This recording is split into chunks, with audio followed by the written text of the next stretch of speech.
maryan siyaad cali shariif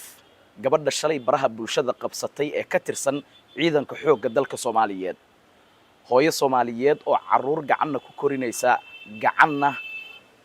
ugu istaagtay in dalkeeda iyo dadkeedaba ay ku difaacdo gabar aad uga dhex muuqata ciidanka xoogga dalka Soomaaliyeed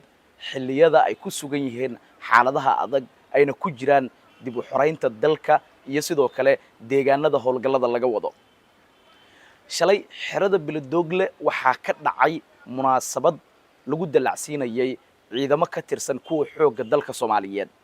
maryan waxa ay qayb ka ahayd dadka halkaasi ku sugnaa ama ciidankii halkaasi ku sugnaa ee madaxweynaha Jamhuuriyadda Federaalka Soomaaliya mudane Xasan Sheekh Maxamuud oo khudbadda ka horjeediyay dadka Soomaaliyeed ayaa aad uga xumaaday wixii shalay ka dhacay xerada Beledoogle ee ku aadanaa in dalacsiinta laga reebay gabadhaasi madaxweyne Xasan Sheekh Maxamuud ogaal uguma uusan tagin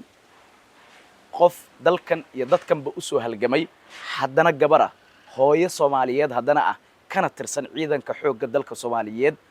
una istaagtay in ay difaaca qarankeeda u dhimato una dhaawacanto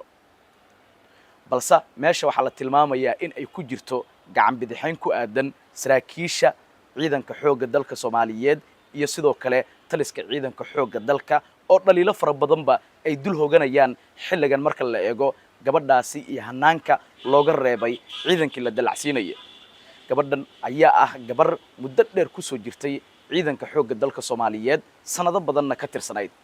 mar waraysi laga qaaday waxa ay sheegtay in ay u istaagtay dalkeeda in ay difaacdo sidoo kalena yaraanteediiba ay jecleed inay ka mid noqoto ciidanka xoogga dalka Soomaaliyeed ee difaacaya qarannimada iyo madax bannaanida Soomaaliya balse arrinta hadalhaynta badan dhalisay ayaa ah in maryan xilligii ay doonaysay inay ka soo dhex muuqato saraakiisha la dalacsiinayo xitaa xidig loo awoodi waayay in la dalacsiiyo maadaama askariga waxa ugu yar ee uu ku dalaco ay tahay xidig arrintaasi waxa aad uga carooday guud ahaan shacab badan oo Soomaaliyeed waxayna ku tilmaameen in ay tahay nasiib darro sidoo kalena dawladda federaalka Soomaaliya gaar ahaan madaxda ugu sareysa dalka looga baahan yahay in ay si degdeg ah arrintan uga jawaabaan maadaama gabadhan Soomaaliyeed niyad jab ay ku noqonayso arrintan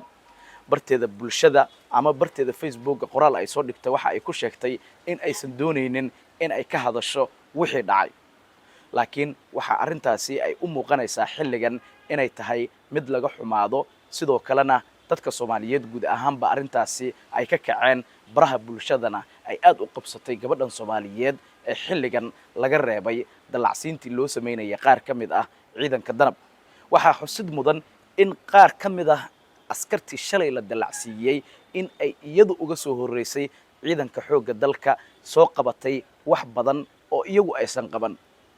laakiin waxa meesha ka muuqanaysa in aan lagu abaalmarin maryan wixii ay mudneed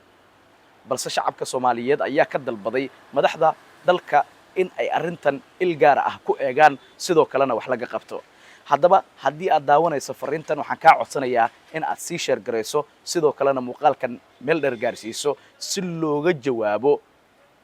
gabadhan Soomaaliyeed wixii ay mudneedna loo siiyo maadaama ay tahay qof qarankeeda diyaar u ah in ay u shaqeyso muddo dheerna u soo shaqeynaysay guul ayaan u rajaynaynaa maryan